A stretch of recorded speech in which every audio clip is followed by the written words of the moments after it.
Bonjour et bienvenue mes seigneurs.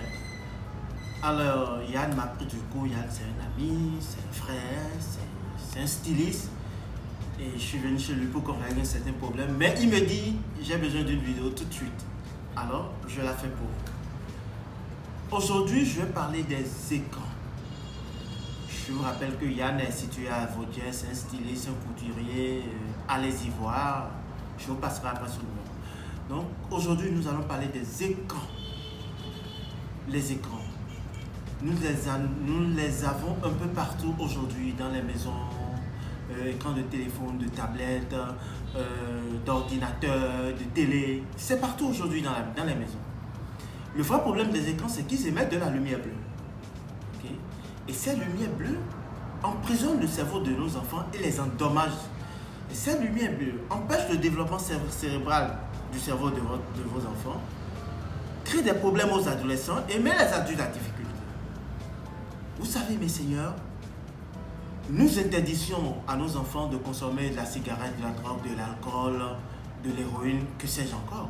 Mais nous leur remettons des téléphones qui sont tout aussi toxiques que ces différentes drogues-là.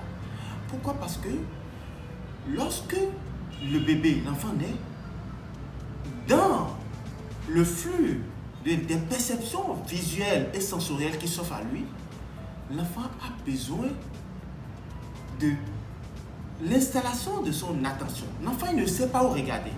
Or, pour calibrer son attention, il regarde sa maman doit le regarder, et à travers le guidage de cette installation de l'attention de l'enfant, l'enfant va être capable de concentration pour pouvoir pousser dans ses études. Mais les écrans bleus empêchent le développement, c'est-à-dire l'interaction de l'attention de votre enfant et de vous-même. Alors sans attention, il ne peut pas avoir apprentissage et crée des problèmes graves au cerveau des enfants. Dans un premier temps, qu'est-ce que vous avez? Vous avez au niveau de notre cerveau, on a ce qu'on appelle la matière blanche, qui n'est que le câblage des réseaux du cerveau qui crée la communication. On a constaté que dans certaines parties de notre cerveau, notamment les zones qui commandent le langage, l'écriture, la lecture, les zones, les systèmes de récompense, ces matières à ces niveaux-là sont très faibles. Ça veut dire que votre enfant aura une difficulté de s'exprimer, langage. Votre enfant aura le trouble de l'attention. Votre enfant ne va pas avoir des problèmes d'écriture et de lecture. Votre enfant va être agressif. Votre enfant, enfin, cette difficulté de communication au niveau du cerveau va créer un défaut de communication cérébrale, pouvant mener à des symptômes évoquant l'autisme ou les troubles bipolaires, on appelle autisme virtuel. Votre enfant va être agressif, impulsif. Les zones du cerveau qui concernent ce qu'on appelle le contrôle exécutif, c'est-à-dire je dis quelque chose à mon enfant, j'attends des réponses de lui, il ne y répond pas. Et vous allez trouver votre enfant de taré, vous allez traiter de tous les noms identitaires qui n'y sont même pas. Or, c'est juste les écrans qu'il fallait arrêter à votre enfant et à votre ado. Non seulement ça, les écrans favorisent les conduites à risque et les addictions. Ça veut dire que votre enfant sera vulnérable aux différentes drogues, substances nocives qui existent et va facilement développer des addictions. Au niveau de son cerveau, la zone qui commande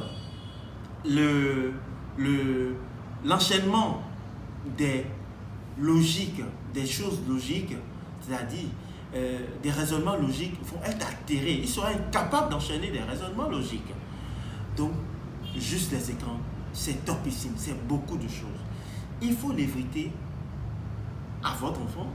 Les mamans qui ont leurs enfants en main et qui manipulent les écrans, ils empêchent l'interaction de l'attention de leurs enfants. Et évitez les écrans aux enfants. Pas d'écran le matin, parce que le matin, l'attention de votre enfant est au top. Pas d'écran à midi, parce que c'est le seul moment où l'enfant peut discuter avec ses parents. Pas d'écran dans la chambre de l'enfant, parce que vous perdez tout contrôle du temps passé devant les écrans et le contenu qu'on regarde. Et pas d'écran le soir, parce que ça empêche la libération d'un neurohormone qu'on appelle la mélatonine, qui permet d'activer tout un mécanisme hormonal pour le développement de votre enfant. Donc votre enfant n'aura pas un sommeil de qualité, va se lever le lendemain tout fatigué, anxieux, et va renforcer ce mode de fonctionnement psychobiologique et à terme, difficulté d'apprentissage. Mais Seigneur, la zone de la conscience est détruite. Au niveau, ici c'est la zone de l'intelligence, on appelle ça le cortex préfrontal. La matière grise qui est là est tout petit et crée d'énormes problèmes au cerveau de votre enfant. Les gens vont dire, non, mon enfant, c'est autre chose, mais non, mais c'est les écrans. Moins d'écran pour vos enfants, écran de télé, quand ils veulent regarder, reste loin. Évitez les écrans moins de 6 ans, c'est maximum 15 minutes. Après 6 ans, c'est maximum 30 minutes d'écran. Les écrans nous créent énormément de problèmes, mes seigneurs. Vous ne le savez pas, votre enfant sera agité. Et c'est beaucoup de choses que je n'ai pas pu citer encore dans cette vidéo, sinon la vidéo sera longue. Mes seigneurs, je vous prie d'en parler autour de vous. Gare aux parents qui remettent du téléphone à leurs enfants de jouer au jeu, parce que c'est du pipeau. Le jeu que vous jouez, les industriels des jeux, de ces logiciels-là, ils ont mis en place, ils ont étudié comment fonctionne le plaisir, le système de recommande du cerveau. Et du coup, vous serez performant dans le jeu. Et vous allez dire, mon enfant, il a l'intelligence. Que dalle. Vous êtes performant dans le jeu, vous ne serez que performant dedans. Et au moment où ces signaux-là s'allument de la performance du jeu, d'autres signaux au niveau de votre cerveau qui vont vous permettre de générer des choses autour de vous et d'être intelligent, de créer des relations vont être éteintes.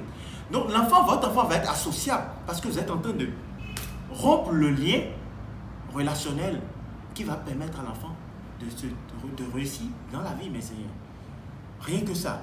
Ne vous mettez pas vos enfants en contact des téléphones. Évitez les téléphones. C'est vrai, vous avez une bonne intention. Vos enfants n'ont qu'à lire sur de vrais livres, n'ont qu'à faire de vrais jeux, n'ont qu'à faire du sport, n'ont qu'à bouger. La dernière fois, Yann vous a fait une vidéo pour parler du sport.